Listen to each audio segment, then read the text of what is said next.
우리 하나님의 말씀 보도록 하겠습니다. 하나님의 말씀은 구약성경 느헤미야서에서 봅니다. 느헤미야서에서 두 군데를 보는데요. 먼저 느헤미야 1장 11절에 있는 말씀, 그리고 13장 31절에 있는 말씀을 함께 보도록 하겠습니다. 먼저 느헤미야 1장 11절에 있는 말씀입니다. 구약성경 727면에 있습니다. 우리 함께 한 목소리로 봉독합니다. 주여 구하오니 귀를 기울이사 종의 기도와 주의 이름을 경외하기를 기뻐하는 종들의 기도를 들으시고 오늘 종이 형통하여 이 사람 앞에서 은혜를 입게 하옵소서 하였나니 그때 내가 왕의 술관원이 되었느니라. 아멘. 느헤미야 13장 31절에 있는 말씀입니다. 느헤미야 맨 마지막 구절입니다. 우리 함께 한 목소리로 봉독합니다. 또 정한 기한에 나무와 처음 익은 것을 드리게 하였사오니 내 하나님이여 나를 기억하사 복을 주옵소서. 아멘. 한 공동체의 성공과 행복은 그 지도자에 따라서 좌우되는 경우들이 종종 있습니다. 한 나라의 행복과 한 나라의 명운은 어떤 지도자가 서느냐에 따라서 달라지기도 하지요. 좋은 지도자가 있으면 나타나면 그 나라는 복받은 나라가 되고요. 혹은 나쁜 지도자가 좀 포악한 지도자가 그 나라에 서게 되면은 그 나라는 소위 말해서 벌받은 나라가 되기도 합니다. 많이 바뀝니다. 예를 들어서 우리 미국의 트럼프 대통령이 당선됐을 때 트럼프 대통령이 처음 외쳤던 것이 미국 우선주의라고 하는 것이었습니다. 미국 우선주의를 외치면서 그의 행보가 모든 나라 사람들을, 각국의 정상들을 황당하고 당황하게 했습니다. 파리 기후 협약을 탈퇴하기도 하고 이민자를 막기도 하고 무역을 봉쇄하기도 하고 여러 가지로 어려운 일이 겪게 했지요. 그리고 지난 대선 때를 전후해서 미국이 큰 혼란을 겪었다고 하는 것은 우리는 뉴스를 통해서 보게 됩니다. 한 지도자에 의해서 미국이라는 나라가, 또 민주주의의 근간이라고 하는 나라가 의회가 점령이 되는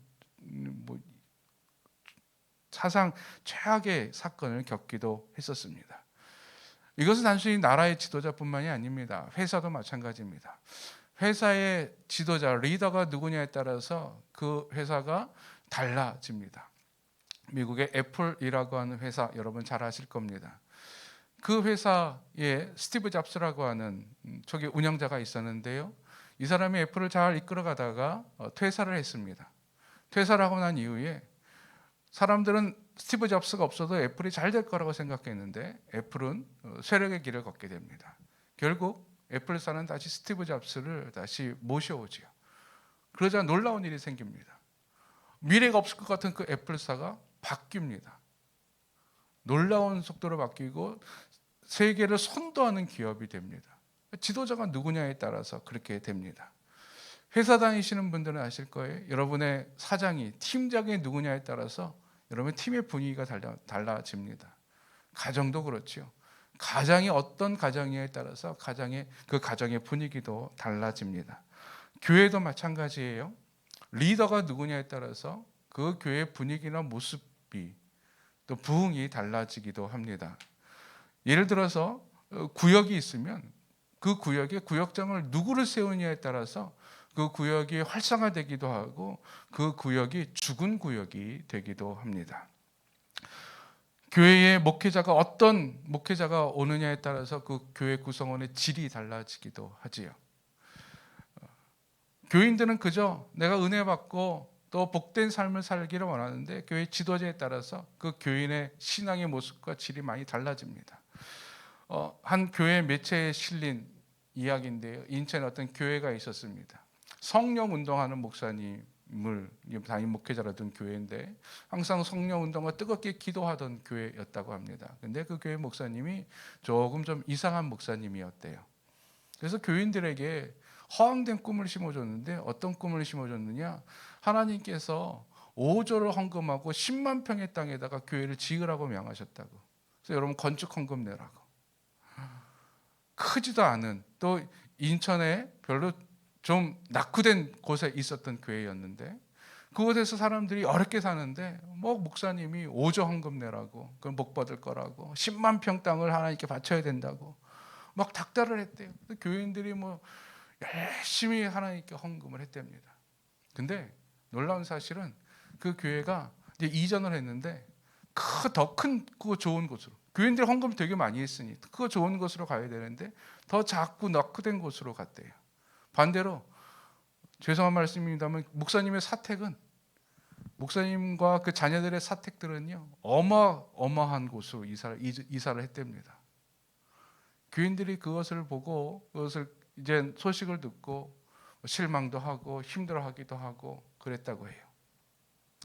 안타까운 일이 아닐 수 없지요. 지도자가 누구냐에 따라서 달라집니다. 즉 지도자는 복이 될 수도 있고 화가 될 수도 있습니다. 그래서 성경에 복이 된 지도자의 모습을 우리 한번 이 시간에 살펴보기를 원합니다.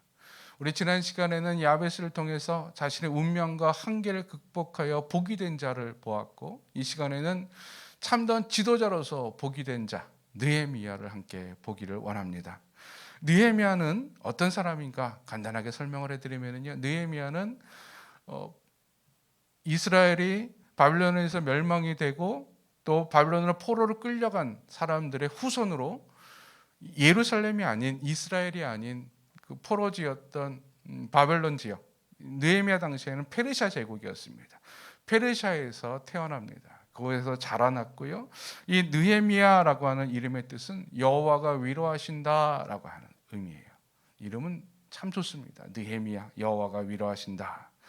그래서 느헤미야는 그곳에서 성장하고 그곳에서 교육을 받고 당시 아닥사스다 왕, 세계사의 책에 보면은 아르타크세르크세스라고 하는 왕입니다. 아르타크세르크세스 왕 때에 왕궁의 관리가 되고 또 진급을 하여서 술관원까지 됩니다. 술관원이라고 하는 것은 요즘 말로 하면 대통령 비서실입니다. 비서실장이나 비서실에 있는 근무하는 사람들이죠.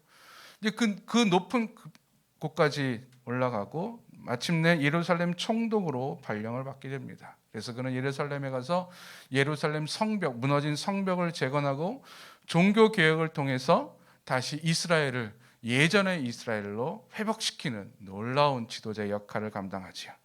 그리고 또한 이 예루살렘 주민들은 이 느헤미야로 말미암아 외부의 위협에서 벗어나서 평안한 삶과 하나님을 바르게 섬기는 생활을 하게 됩니다. 예루살렘 백성들로서는 느헤미야는 참 복이 된 자였습니다. 느헤미야는 어떻게 예루살렘 주민들에게 복이 될 수 있었을까? 어떻게 복이 된 자의 삶을 살았을까? 하나님께서 우리에게 원하시는 것은요, 우리 중에서 한 사람, 느헤미야와 같은 한 사람만 이러한 복을 받게 되기를 원하시는 것이 아니라, 하나님은 우리 모두를 다 한 공동체의 리더로 삼아주기를 원하십니다. 내가 속해 있는 공동체에서 지금은 구성원일지라도 또 다른 복동체에 가면 내가 리더가 되기도 해요. 지도자가 되기도 해요. 그럴 때 여러분 느헤미야처럼 복이 될 수 있기를 간절히 축원드립니다. 그럼 어떻게 복이 될 수 있을까? 첫 번째, 눈앞에 편안이 아닌 진짜 복을 원할 때 지도자로서의 복이 됩니다. 눈앞에 평안이 아니라 진짜 복을 원했던 자 느헤미야. 여러분 느헤미야의 삶, 느헤미야가 1장에 이제 느헤미야 1장이 나타나는데 그 전에 1장 전에 느헤미야 인생을 보면은요, 참 순탄한 삶을 살았던 자예요. 행복한 인생을 살았던 자였습니다. 페르시아 제국에서 적응하면서 잘 살았고 출세까지 했어요. 궁전의 관리가 됐었어요. 여러분 포로로 이방인으로서 페르시아 제국의 왕궁의 관리가 된다고 하는 것, 그리 쉬운 일은 아닐 것입니다. 사람들이 많이 박수쳤고 사람들이 많이 바라봤을 거예요. 야, 저 사람 잘 됐다. 저 사람 참 좋겠다. 페르시아의 관리가 됐으니 못 살지는 않았을 거예요. 권력도 있었을 것이고 재물도 있었을 것이고 그저 자신의 가족이 편안히 살아가기에는 조금도 부족함이 없었던 인생을 살았던 자였습니다. 건강도 했을 것 같아요. 왜냐하면 궁전에서 일하면서 나중에 보니까 느헤미야가 금식도 하면서 그리고 예를 들어서 청독으로 가기까지 해요. 먼 길을 걸어갑니다. 건강하지 못하면 할 수 없는 일을 해요. 즉 그는 건강도 챙겼을 것이고 가족도 있습니다. 여러분 이 정도면 좀 행복한 것 아닙니까? 좀 그냥 만족할 수 있는 것 아닙니까? 평생 여러분 이렇게 산다면, 여러분 누가 여러분에게 어떤 지위를 평생 보장하고 재물을 보장하고 건강을 보장한다면 여러분 마다할 분이 누가 있겠습니까? 저라도 한편으로 좋을 것 같아요. 누가 나에게 평생 뭘 준다고 하면, 평생 하나님께 나에게 건강을 베푼다고 하면 하나님 감사합니다 라고 그냥 받고 감사하고 행복해할 것 같아요. 보통은 여기서 만족하며 감사하며 이 삶이 지속되기를 바라며 살아갑니다. 혹시 조금이라도 욕심낸다면 지금보다 조금 더 나아지는 것, 지금보다 조금 더 높은 직급에 올라가는 것, 지금보다 재물을 조금 더 많이 버는 것, 지금보다 내가 좀 더 건강하고 좀 더 오래 사는 것, 그거를 바랄 뿐이지 더 이상 욕심내는 거 없을 거예요. 그리고 또한 이러한 행복이 깨지지 않도록 사람들은 조심하며 살아갑니다. 날 조심해요. 예전에 가르치던 한 학생이 있었어요. 학생이 늘 편안하고 행복했어요. 가정이 참 온화하고요. 생활에 불편함이 없었어요. 근데 얼굴에 항상 한쪽에 그늘이 있는 거예요. 물어봤어요. 얘야, 너는 모든 게 다 행복한데 왜 근심을 해? 왜 그늘이 있어? 라고 하니까, 예 목사님, 저는 진짜 지금이 너무 만족하고 너무 좋아요.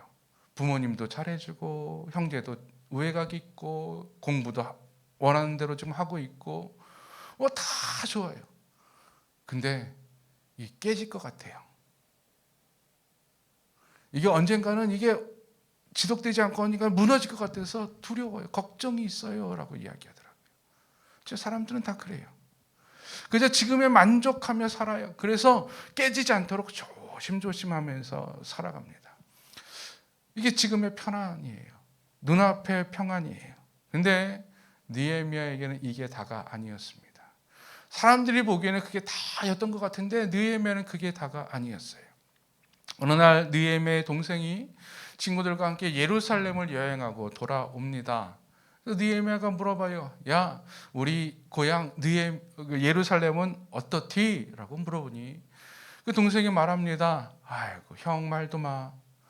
예루살렘 성이 이 성이 아니야. 성벽이 없어. 성벽이 다 무너지고 문은 불타버리고 들짐승이 왔다 갔다 거리고 마음이 아프더라 라고 이야기해요. 근데 그 말이 느헤미야에게 충격으로 다가옵니다. 자신과는 아무 상관이 없어요. 자신이 태어나지도 않은 곳이에요. 그저 우리 조상들의 고향이라는 것뿐만이었는데 그는 그 자리에서 단순한 안타까움을 넘어서 애통함을 경험하게 됩니다. 그리고 깨닫게 돼요. 진짜 복이 무엇인지를 깨닫게 됩니다. 내가 지금 편안함을 누리고 내가 지금 행복한 것이 진짜 복이 아니라 진짜 복은 하나님의 백성들이 바르게 사는 것이구나. 진짜 복은 하나님의 나라가 회복되는 것이로구나. 이 말은 다른 말로 바꾸면요, 하나님의 말씀이 성취되는 것입니다. 느헤미야는 그걸 깨달아요. 세상에 진짜 복이라는 것은 나만 행복하고 내 배만 따뜻한 것이 아니라, 내 배만 부른 것이 아니라 하나님의 말씀이 성취되는 거예요. 하나님의 뜻이 이 땅에 이루어지는 것이었어요. 느헤미야는 그때부터 그걸 깨닫게 되고 하나님께 진짜 복을 구합니다. 단순한 개인의 행복과 안전의 복이 아닌 하나님의 백성, 하나님의 나라의 회복, 하나님의 약속이 성취되고 하나님의 은혜가 강물과 같이 흐르는 그 복. 저는 우리 모두가 이러한 복을 꿈꿀 수 있기를 간절히 축원드립니다. 여러분, 복이 될 수 있는 자는요, 이런 진짜 복에 눈 떠야 돼요. 내 눈앞에 평안함이 아니라, 내가 지금 당장에 겪고 있는 따스함이 아니라 하나님의 말씀이 회복되는 꿈을 꿔야 돼요. 하나님의 능력이 이 땅 가운데 선포되어지는 꿈을 꿔야 돼요. 하나님의 뜻이 이루어져서 온 백성들이 다 하나님을 알고 하나님의 사람으로 되돌아오는 꿈을 꿔야 돼요. 그것이 진짜 복이에요. 그것을 바라볼 수 있는 것이 진짜 복입니다. 네, 종종 이 눈앞에 편안함이 진짜 복을 바르게 보지 못하게 할 때가 있습니다. 눈앞에 편안함이요 우리에게 이렇게 속삭여요. 야, 왜 그렇게 힘들게 살아? 걱정할 필요 없어. 다른 사람이 할 거야. 너는 지금에 만족하며 살아. 지금을 즐기며 지금을 누리며 살아라고 이야기합니다. 만약에 느헤미야가 그 속삭임에 넘어가서 그냥 지금에 만족하게 살았었다라면 지금의 이스라엘은, 지금의 예루살렘은 우리가 지금 보는 것 같은 이스라엘이 되지 못했었을 것입니다. 근데 느헤미야는 자신의 편안함이 아니라 하나님께서 보기 하신 진짜 복을 보았고 그 진짜 복을 구하기 시작했습니다. 그 진짜 복을 하나님께 원했고 하나님께서 그렇게 베풀어 주기를 기도했었던 것이죠. 이런 자들이 성경에 많이 나타납니다. 야곱 잘 알죠. 형의 피해서 외삼촌 라반의 집으로 도망을 갑니다. 거기서 20년간 있었는데요. 20년간 목동 생활을 했어요. 힘들게 생활했지만 그의 생활은 단순히 힘든 것뿐만 아니었습니다. 거기서 결혼도 했고요. 가정도 꾸렸고요. 듬직한 아들도 11명이나 낳았어요. 얼마나 행복하겠어요. 그리고 막판에는 외삼촌 라반과 협상을 해서 자기 재산도 모았어요. 여기서 그냥 편안하게 살면 돼요. 이제 행복하게 살면 돼요. 근데 야곱은 그 편안함에 만족하지 않았어요. 하나님의 말씀에 성취되는 복을 받기를 원했습니다. 그것이 무엇이었습니까? 야곱이 처음 외삼촌 라반의 집으로 떠났을 때 하나님께서 해주신 약속이에요. 너는 반드시 이 땅으로 돌아올 것이다. 내가 너를 돌아오게 할 것이다 라고 하는 하나님의 약속. 어느 날 깨닫게 된 거예요. 하나님, 이 편안함이 내 복이 아니군요. 내 복은 하나님께서 다시 내 고향으로 나를 돌아가게 하는 것이 진짜 복이군요. 거기서 살게 하는 것이 진짜 복이군요. 그래서 과감하게 떨치고 일어납니다. 에스더, 같은 페르시아 제국 때 사람입니다. 여인이었어요. 그는 유대 여자로서 왕후까지 올라가요. 어마어마한 신분 상승입니다. 얼마나 행복하게 살았을까요?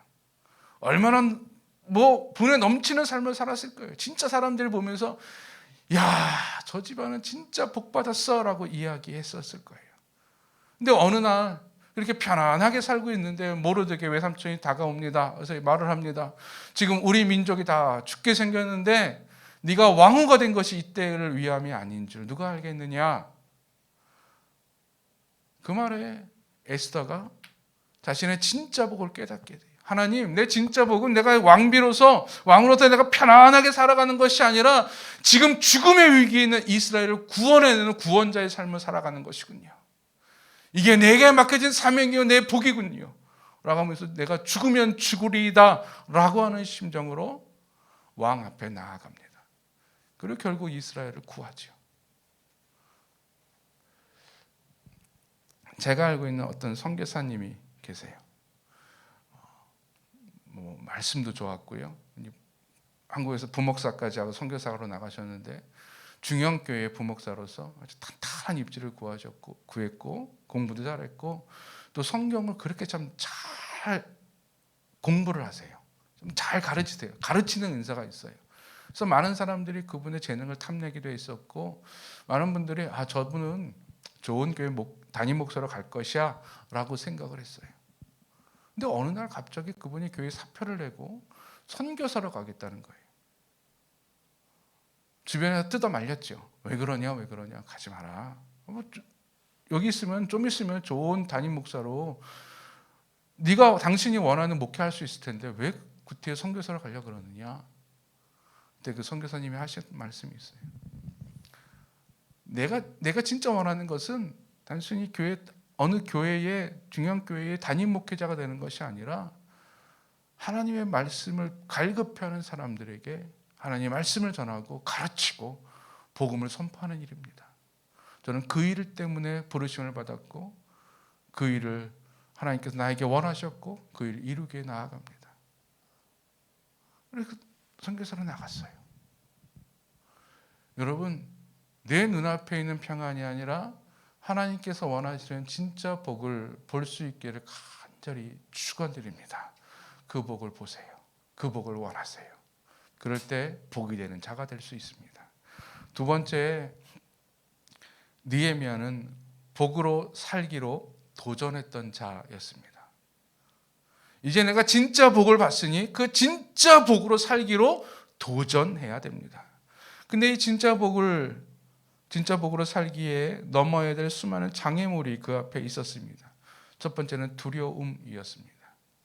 그는 하나님께 기도해서 왕의 술관원이 돼요. 즉 비서실장까지 돼요. 그는 비서실장의 술관원의 임무는요, 왕의 음식을 관리하는 것뿐만이 아니라 왕의 심기를 살펴야 되는 것이었어요. 잘못해서 왕의 심기를 건드렸다가는 그의 삶도 완전히 무너집니다. 근데 어느 날 왕이 자신의 얼굴을 보더니만 너 얼굴에 왜 이렇게 근심이 많어? 라고 이야기한 거예요. 그때 느헤미야가 느꼈던 감정이 있었는데요.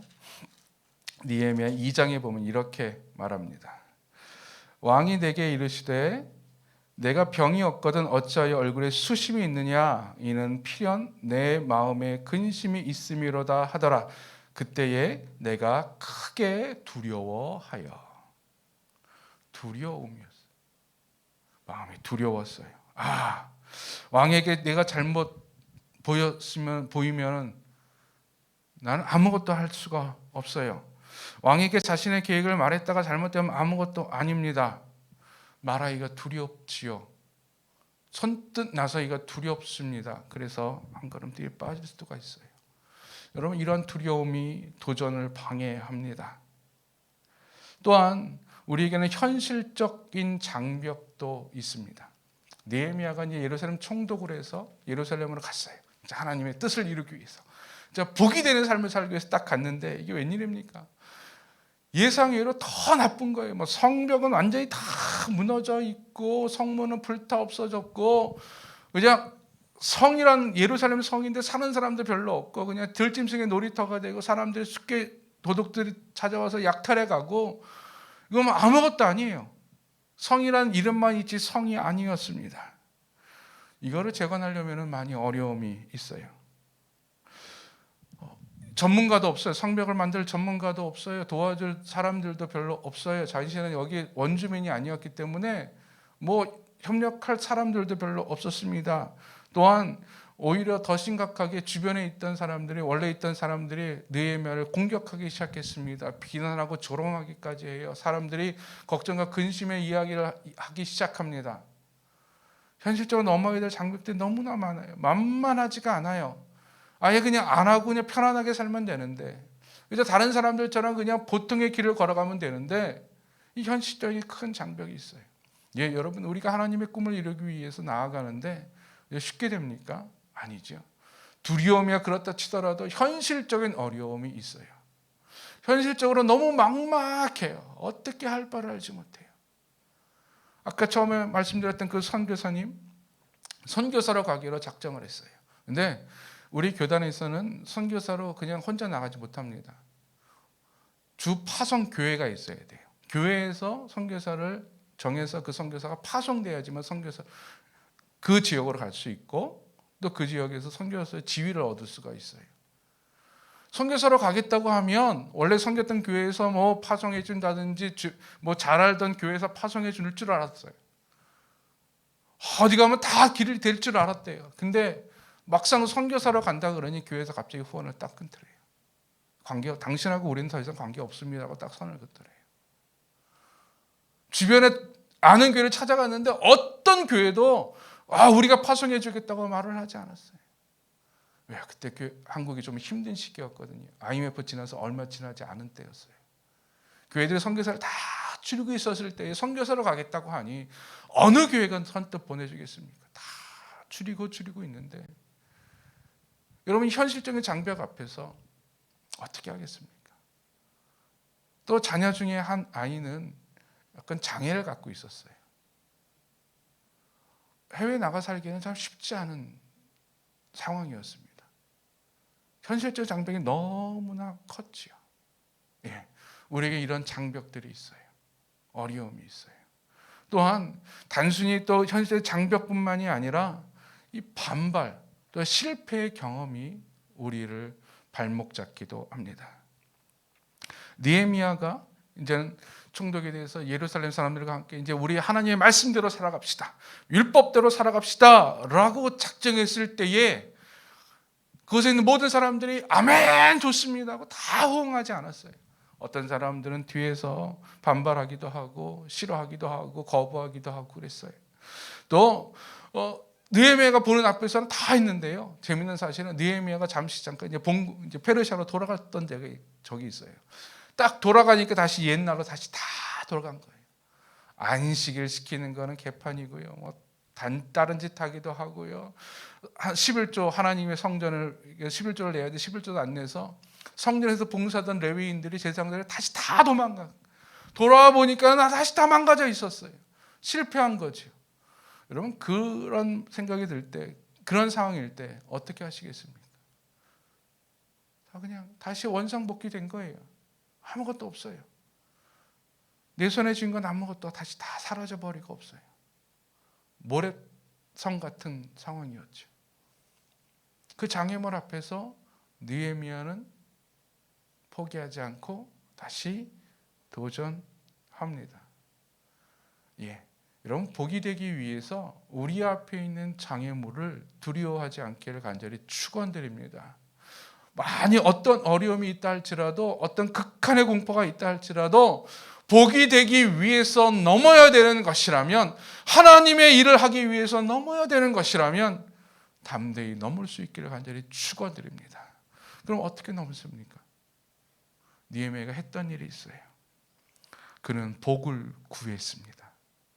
오늘 13장 31절에 있는 말씀을 보세요. 13장 31절 제가 읽어드립니다. 또 정한 기한에 나무와 처음 익은 것을 드리게 하였사오니, 그러니까 백성들에게 이렇게 명령했다는 거예요. 그래서 이렇게 말합니다. 내 하나님이여 나를 기억하사 복을 주옵소서. 아멘. 그 느헤미야의 일기입니다. 이 부분은 느헤미야가 이제 자신의 삶을 기록하면서 쭉 쓰면서 하나님께 기도한 거예요. 기도문이에요. 내 하나님이여 나를 기억하사 복을 주옵소서. 자, 여러분 가슴에 손을 얹고 한번 생각해 보십시오. 나도 이런 기도 드릴 수 있을까?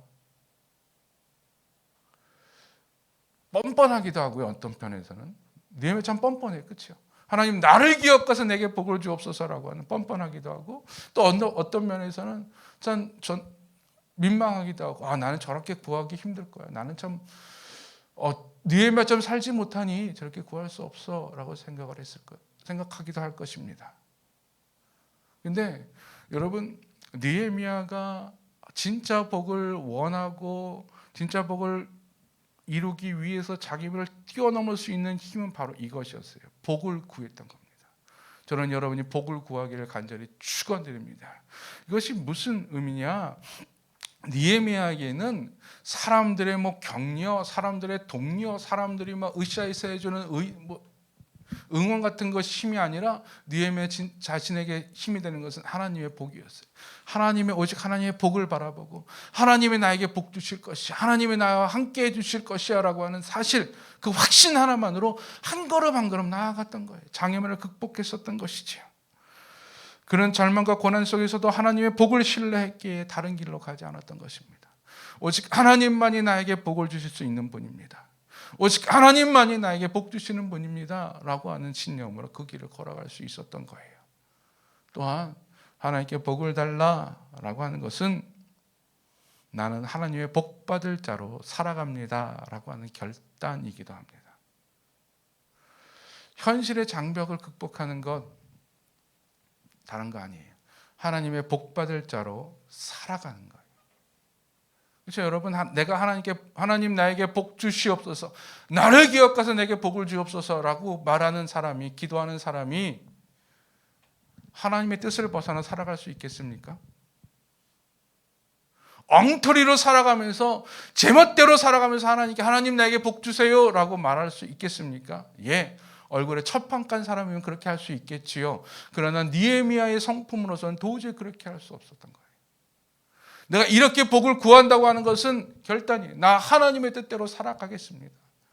주변에서 나에게 어떤 말을 하든지 간에, 나에게 어떤 상황 가운데 나에게 다가오든지 간에 나는 오직 하나님의 뜻대로만 살아가겠습니다 라고 했던 사이에요.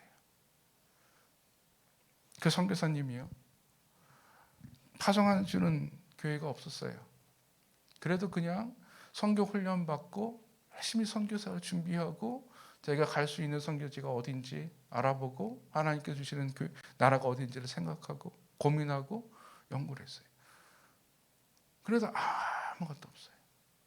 그럴 때 되면 보통 아는 목사님 찾아가서 목사님 제 상황이 이러니 그냥 파송만 해주십시오 라고 부탁을 한다든지 인간적으로 많이 돌아다니기도 해요. 근데 그분이 했던 일이 뭐였냐면은 총회에 세계선교부가 있는데 맨날 그것에 출근하는 일이었어요. 앉아서 기다리는 거예요. 하나님께서 주실 교회를 기다리고 기도하고 준비하는 거였어요.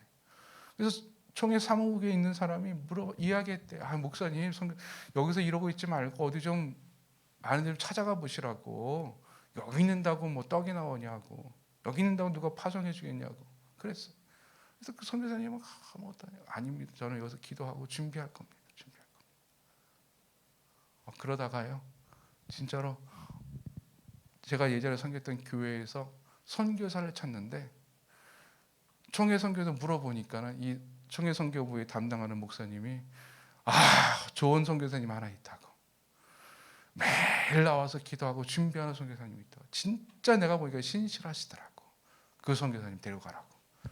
그래서 그 선교사님과 조인이 돼서 주파선교회에서 그 선교사님을 파송을 했어요. 그 선교사님은 하나님의 꿈을 이루는 거예요.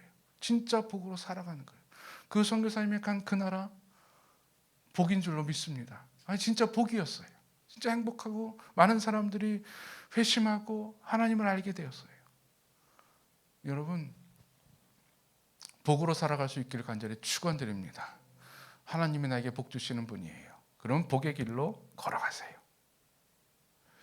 내가 지금 누리고 있는 평안이 행복이 하나님께서 내려주신 복이라면 그 복을 누리세요. 그러나 하나님께서 나에게 도전을 두시고 진짜 복을 보게 하신다면, 하나님의 뜻을 보게 하신다면 그 복을 향해서 여러분 도전할 수 있기를 바랍니다. 그럴 때 우리의 삶이 느헤미야처럼 복의 삶으로 변화될 줄로 믿습니다.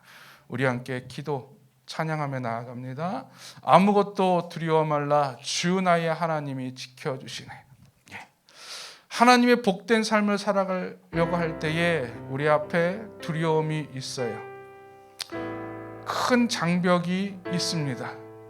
지치게 하기도 하고요, 험한 풍파가 나를 괴롭게 하기도 합니다.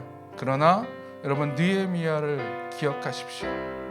나를 기억하사 나에게 복을 주옵소서. 나는 하나님의 복의 길로 걸어가겠습니다.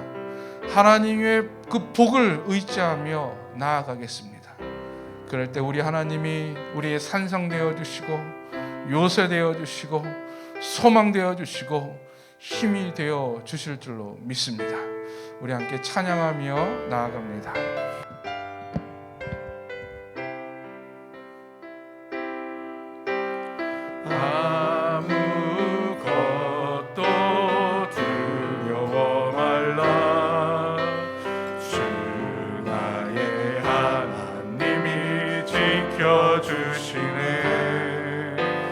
놀라지 마라, 겁내지 마라. 주님 나를 지켜주시네. 아무것도 두려워 말라. 아무것도 두려워 말라. 주 나의 하나님이 지켜주시네. 놀라지 마라, 겁내지 마라. 주님 나를 지켜주시네. 내 맘이 힘에 겨워 지칠지라도 주님 나를 지켜주시네. 세상의 험한 풍파 몰아칠 때도 주님 나를 지켜주시네. 주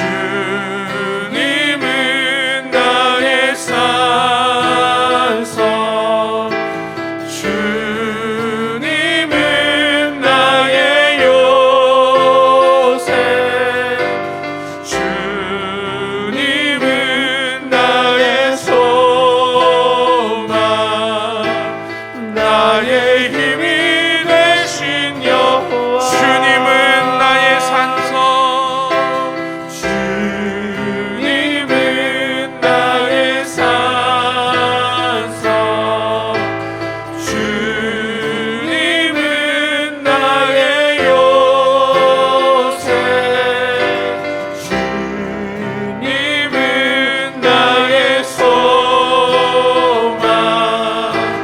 나의 힘이 되신 여호와.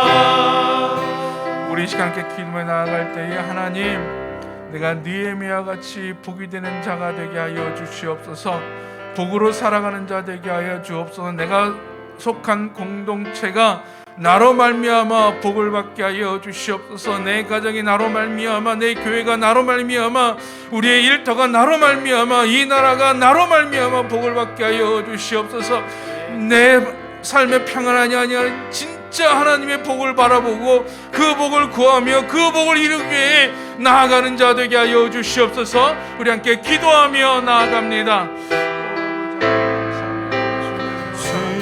주님은 나의 산성, 주님은 나의 요새,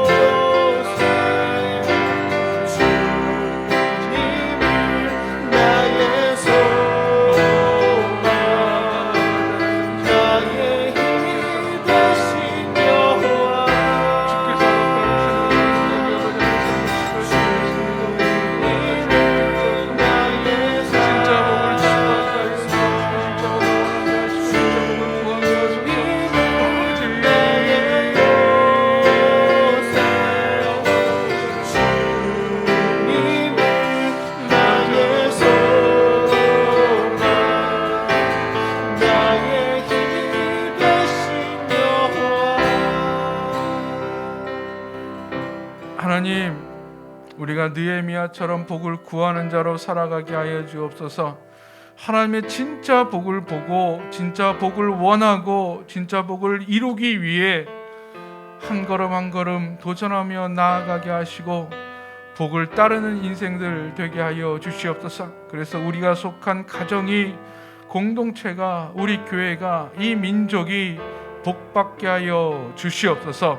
예수님의 이름으로 기도드리옵나이다. 아멘. 끝까지 복음이 전해질 때까지 증인된 삶을 결코 쉬지 않으리.